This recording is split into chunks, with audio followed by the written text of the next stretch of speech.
ካሪዝማ ኢቨንትስ እና ጋምብ ኢንተርናሽናል በቦሌ ቃልዮት ቤተክርስቲያን ላይ ታህሳስ 25 እና 26 የሚደረገውን የክርስቲያን ልጆች ፌስቲቫል በተመለከተ ቤተክርስቲያናችን ይሄንን ኢቨንት ተቀብላ ለማስተናገድ አብራ ለመሆን አብረን ለማገልገል በጣም ደስ ብሎናል።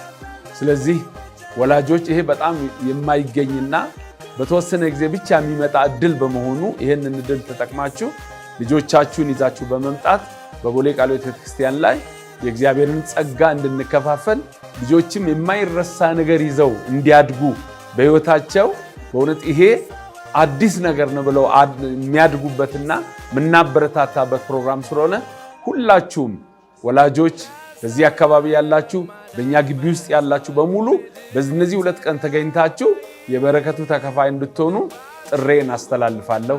አመሰግናለሁ።